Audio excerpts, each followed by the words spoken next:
So today's exercise is still gratitude. So did you all feel grateful yesterday? Did you all have anything to be grateful over? Yes. Venice need to go off again. Goodbye, Venice.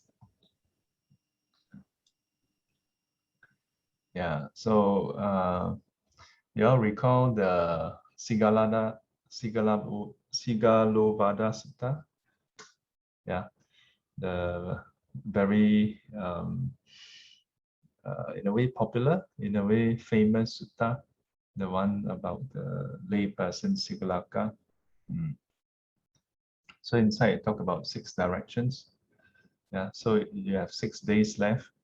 So you can use that as a scope. Yeah, 1 day for each direction. Yeah, it's inside the Digha Nikaya. In case if you are not familiar, in the Digha Nikaya, Sigalovada Sutta, you can go and take a look. Okay.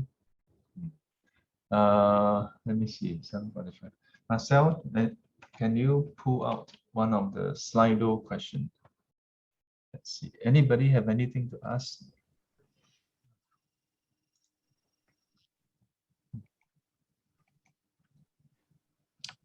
Is Michael here? Michael is not here. Okay. Maybe we take one from Hui Wen. Hui Wen's question. Let's see.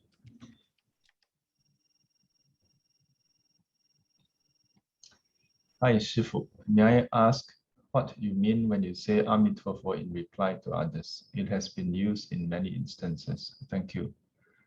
Oh, what I mean.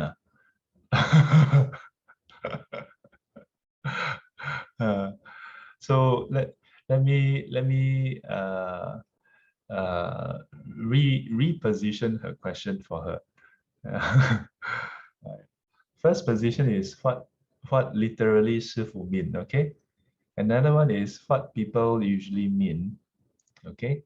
And then the third one is what is meant to be the meaning when it said Amituofo.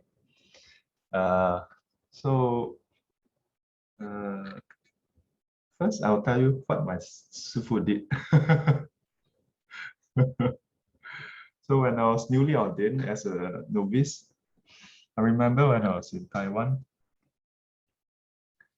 and then on the very first day of my ordination, he brought me to meet different masters, pay respects to them, and then that night went to the Qingliang Shi to do the Sajing, then followed by 30 days retreat, meditation retreat. And then during the retreat, students asked different questions, and I remember there was once a certain question was asked that was a bit awkward, and then he replied, Amituofo. And then he just go to the next question. So Amituofo is quite useful to excuse oneself. Like basically, Amituofo. But so then when Shifu say Amituofo in reply to others, it depends on the circumstances. Usually is merely as a reply. Why? Because in the Vinaya,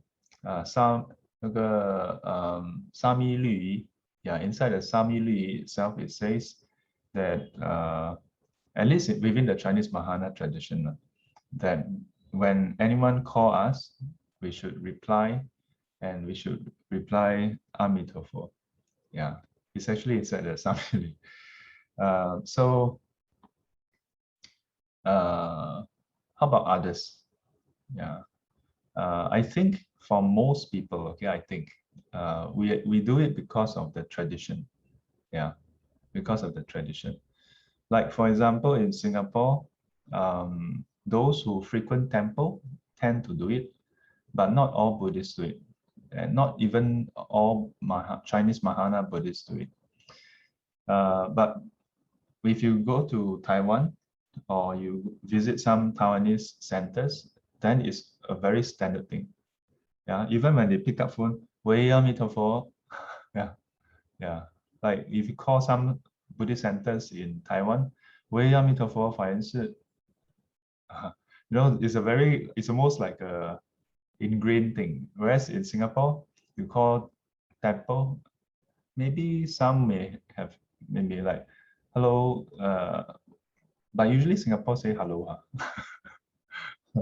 No, don't say way. So if I don't recall wrongly, this practice started off with either Yin Guang Da Si or one of the Da Si, but of course should be 那个净土宗one.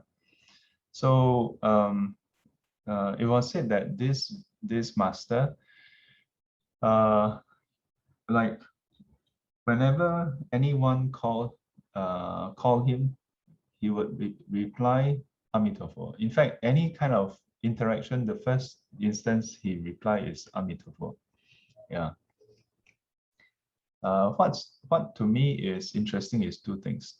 The first one is because everybody see that he is such a practitioner, and they see that as a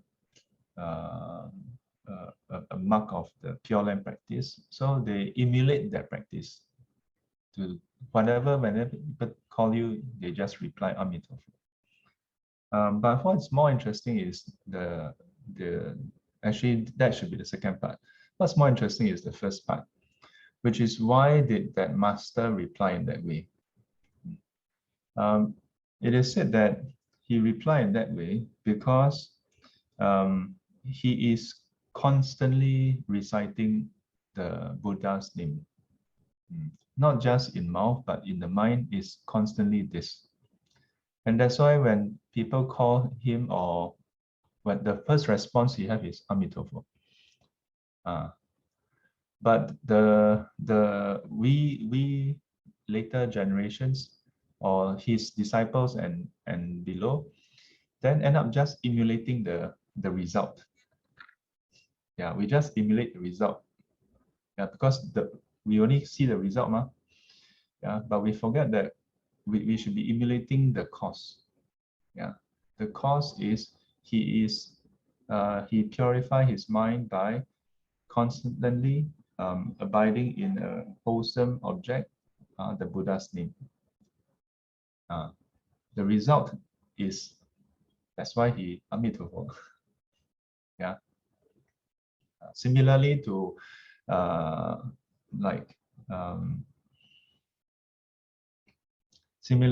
let's say in the Tibetan tradition, they say Tashi Dele, right? Yeah. I don't know what is the full basis for them to say that, but I think in many traditions, it's about keeping the wholesome quality in our mind. And when you fully internalize it, then your first reaction is in connection to that. Yeah. It's just like if I ask you, what's the first thing you ask people about when you meet them?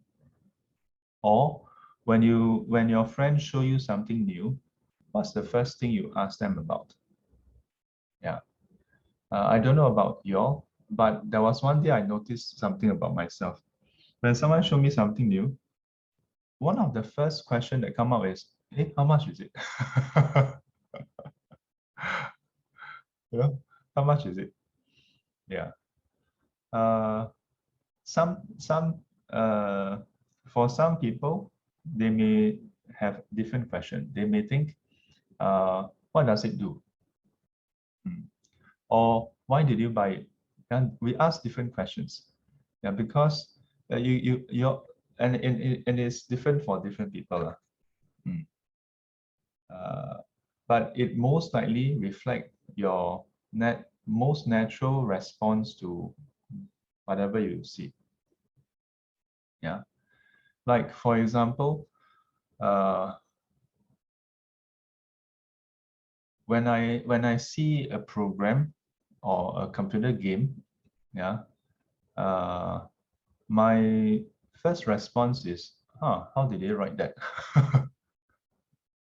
Yeah, yeah, or how can this be written? But for most kids my age last time, they they don't think about this. They just think, when can I play? You know. In fact, for myself, when I see toys last time, or I see anything for that matter, one of my first thought is the curiosity of, hey, how does this work? Yeah, and that's why many of my toys undergo surgery. Yeah, eventually, it's a matter of when, not if. Yeah, I have to really resist tearing them. Yeah, so so this Amituofo practice is meant to be that 你念念不忘弥陀, you know, yeah. And why? Because if your aim is to be reborn in Pure Land, then you should you should you should practice in a way where you are disengaged from the worldly clinging and attachment. Yeah. And when we say, rightly speaking, when we recite Amituofo, it's not meant to be just the sound Amituofo, but it's meant to rekindle in you a reminder of the 48愿. Yeah, it's meant to also then rekindle in you your own vow. Yeah, to aspire towards. Most people think that the 信愿行 is merely the 愿 to be reborn in Pure Land. Actually, the 本愿 is 证得无上菩提，为度众生。Yeah, 为度众生，速证菩提。Yeah, all the bodhisattvas, but if you want to go to any Pure Land, that is the root vow. The root vow is always 为度众生，速证菩提. Yeah, then personally we may have 别愿.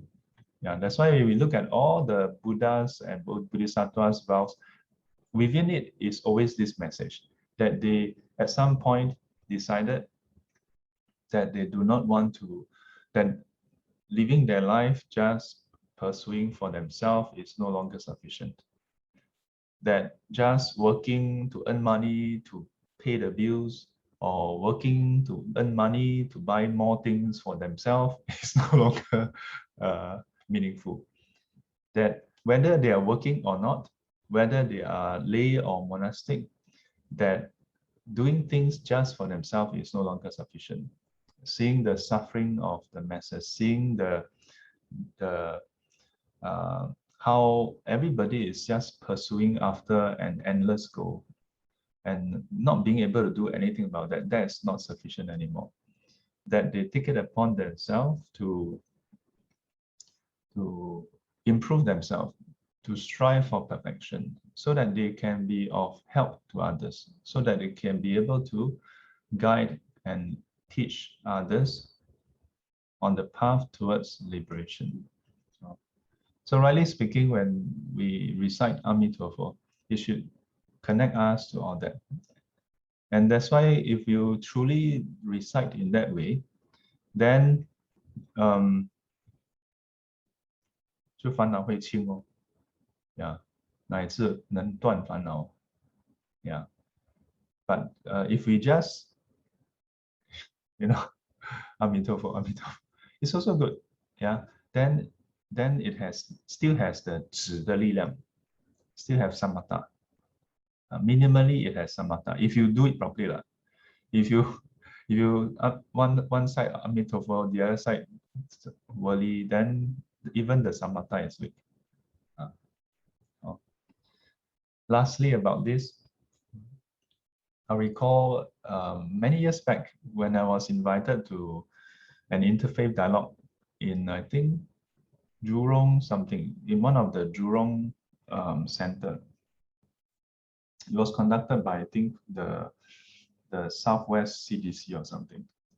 Then after the dialogue, during the reception, there were two ladies who came up to me, and one of them asked me, like, why do you all recite Amituofo? Yeah, the two of them were Christians. Yeah. Well, interfaith dialogue, so you have different people of different religion coming around. So the two of them are Christians, and one of them started asking me, like, why do you all recite Amituofo? But it wasn't simply like asking that and then waiting for an answer. She went on quite a bit at length, like, why? Don't understand it. Huh? Your like birthday also say Amituofo, people die also say Amituofo, get a raise also say Amituofo, accident also say Amituofo, everything say Amituofo. Why? And let's just say that the tone wasn't exactly cordial, yeah, or even inquisitive for that matter, yeah. In any case, I take it at face value. If you ask, I'll explain.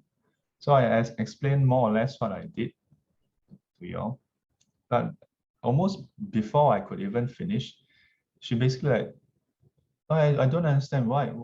I don't understand why. And she just keep on repeating this same formula. I don't understand. And still I explain, and I even gave her example, and you all know how I would go at length with examples.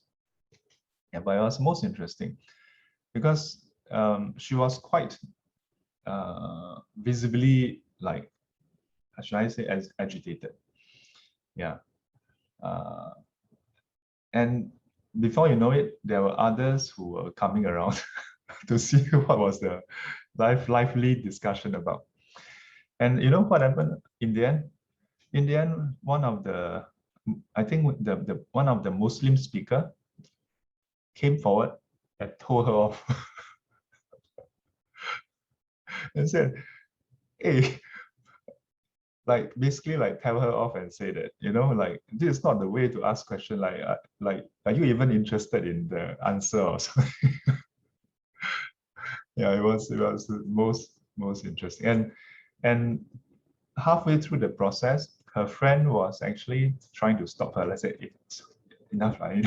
Let's go. Yeah. So anyway, when Hui Wen asked this question, when I see the question, it reminded me of that as well. Not that Hui Wen is trying to do that, but it reminded me of that. And I thought it'd be interesting to also share with you all that sometimes typically in a Buddhist setting or Buddhist classes, it's still quite okay. But sometimes if sometimes on the street, some stranger come and ask you questions, right? Yeah. Or in particular, unfortunately, as far as my own statistical sample size is concerned, so far, the Christian evangelists, they tend to ask questions. Yeah, I say they tend to, not Christians. Because if you say Christian, you need sample size, a much larger size. Okay, but so far, almost 100% of evangelists, when they ask questions, they tend not to be interested in the answer. Yeah. How do you know? It is when they ask a question, and when you reply, they don't respond to your reply. They simply just say something else which seem to be part of a script. Yeah. Now that's the first telltale sign that they are not sincere in actually asking you the question, nor hearing an answer. Second telltale sign is the moment you finish answering, they immediately go on with the next question. Sometimes they don't even say anything about what you just said. It's as though you didn't say anything, and they just ask you the next question. They simply like memorize a whole set. Now I say this based on what I observe. Okay, yeah, maybe they sincerely ask questions, okay, maybe. But so far, they are too consistently in this way, that if they are all sincerely asking, then there's something very wrong as well. Yeah. So that there are all these telltale signs. Yeah. So I once shared with some youth. They asked like, so how do you deal with people coming to ask questions in this way? I said, or how do you deal with people or friends even who are of different faith asking you about Buddhism? I say, well, it depends. You have to ask yourself, assess the situation first, because unfortunately there are people like that. Yeah, not all Christians are like that. Okay, so I've met sincere Christians as well. Yeah, I mentioned the other day about the encounter I had in US. Yeah, the person started off quite aggressively, more aggressively than most people I met in Singapore actually. Yeah, but he was sincere. He was sincerely aggressive. So it's not that he was reading from a script and just whacking, Yeah. So he had an axe to grind, but he was sincere. And that's why we are able to spend 2 hours there and really talk. Yeah. Whereas in Singapore, I find that the evangelists at least the ones I encountered, tend to just read from a script. Yeah. And they are not sincere in a conversation at all. They just it's almost like this is how I feel, okay? Almost like they're not listening. They don't seem to be listening. Yeah. There was this driver, this Grab driver who would drive me to NTU, and along the way we started having this conversation. At the end of the conversation, well, halfway through, he shared with me that he's an evangelist. Yeah, it's very rare to hear someone introduce themselves as "I'm an evangelist." Yeah, and he introduced himself as Jeremiah. Yeah, that's as Christian as it gets on this name. Very interesting. And before we leave, he asked for my number, and I gave it to him, and he said that so far no one has been able to escape him. He said it with a tinge of confidence and pride. I was like, really? I thought it was most interesting.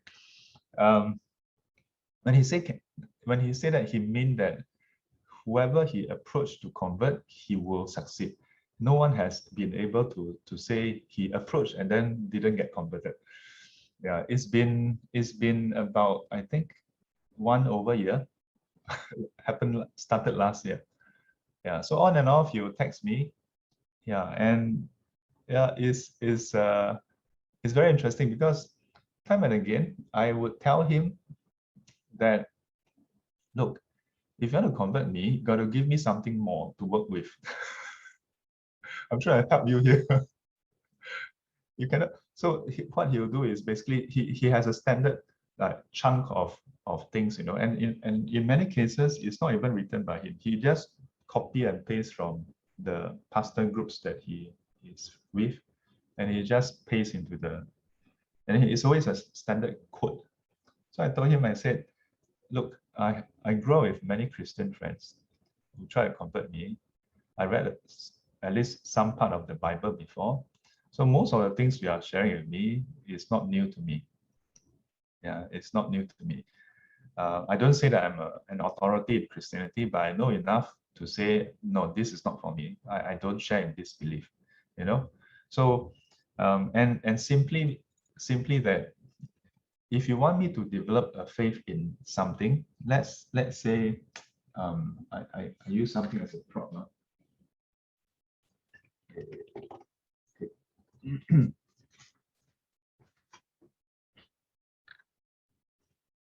I just find something respectful. Otherwise, later people put this video and say that I'm not being respectful.